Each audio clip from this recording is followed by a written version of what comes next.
had a post earlier today, and I wrote a little note to my tribe of women that are supporting me, and I was talking about my last day at my job and how when I came home I just cried a ton, which was unexpected for me. Um, Thanks for checking in, Blues from Blues to Bliss, and I was just like I was. I was grieving, and I was grieving over my loss of my attachment to my corporate job, and I was really sad. I didn't expect to be sad. I thought I'd be really happy and free and really glad that I left my job of 16 years at a corporate office, and I was going after my dreams, and I was going to work on my coaching business full time and just really give it a serious shot. And I thought I should be elated. Should be so happy. There's so much freedom. And instead, when I came home that Friday, I just laid on the couch with my husband. I just cried and cried and cried and cried.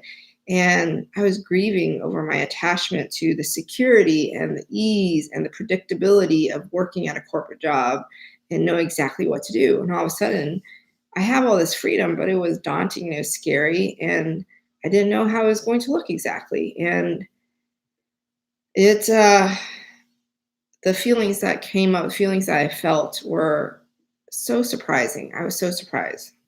And it took about a good week for me to kind of process everything and to kind of be a little bit more stable and being good with letting go of that part of my life. And today I did a neurodynamic breathwork session. I totally forgot to tell you that today was free. And actually, if you go to breathworkonline.com and you enter in Summer Breeze, I'm pretty sure he'll give you the first session for free. But today, when I did my neurodynamic breathwork session, it was as if I was doing my session for the first time. And I've done these breathwork sessions probably for at least 20 plus, 20 plus times now.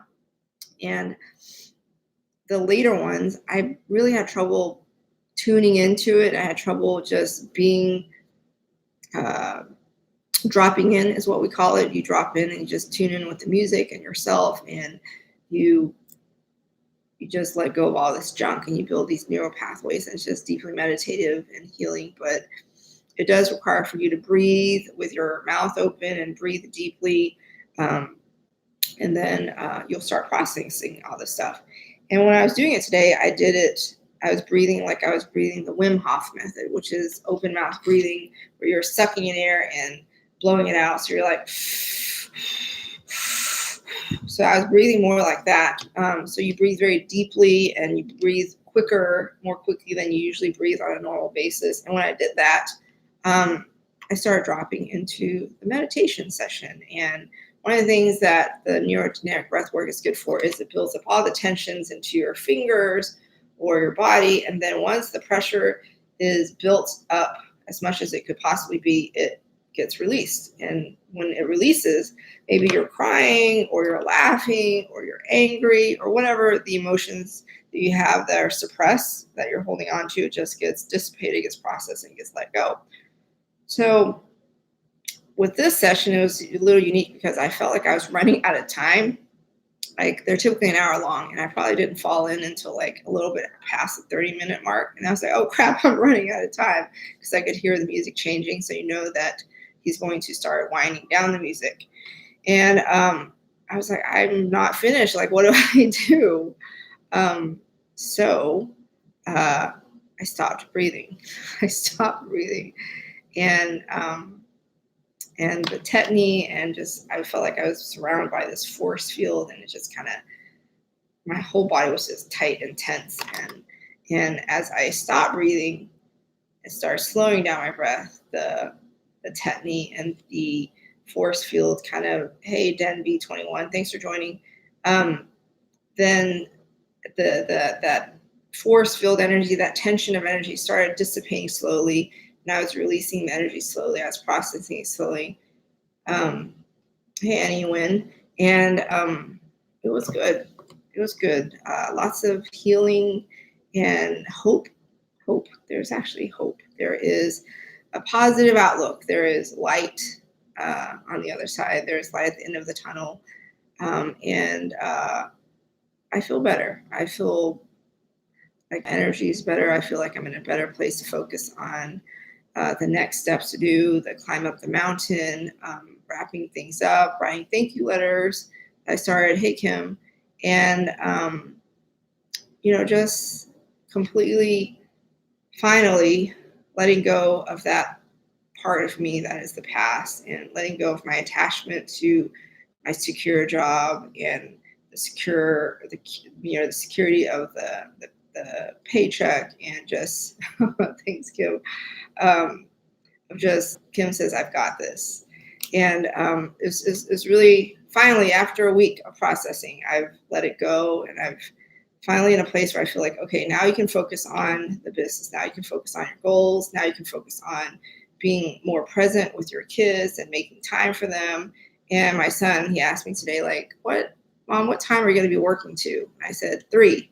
He goes, so 3, we can hang out? I'm like, yeah, after 3, we can hang out. So I committed to working until 3, and then spending time with the kids and taking them to the park or the nature reserve or wherever they want to go, and just live a different lifestyle, live a different schedule, and embracing it with hope and with happiness and with wonder and excitement about things to come, versus one of confusion or sadness, lack of clarity, just all that stuff. Once you have a big change in your life and you leave something that you've been so used to for such a long time. 16 years. 16 years of working at a corporate job where I always knew what to do, and always had a work family, always had stability, always had predictability. And now everything is so different. So much freedom, but with all this freedom, I realized I really have to have structure and goals, and to leave the house and to stick to the schedule. Otherwise, it just, just stick to the things that are important to do, and then do them. You can be flexible with your schedule as far as when you do them, but it still needs to be done where it won't get done at all. At all, because the kids will need something, my dad will need something, my mom will need something. Who knows? The house might need something. So get away, set the goals, do it, take inventory every day, see if you're doing it, and keep on putting one foot in front of the other. Keep climbing your mountain, keep taking the steps, always. That's it. That's all I have for you. If you're interested in working with me, taking any courses on transformation or relationships or money, any of that stuff, my website is elevatedlife.com. And I send you love, light, profound clarity, infinite possibility to create the life you desire to live, one that is aligned with your soul's expansion and growth always. Happy 4th, and I'll see you tomorrow. Here's to you living a soul elevated life. Bye, Kim.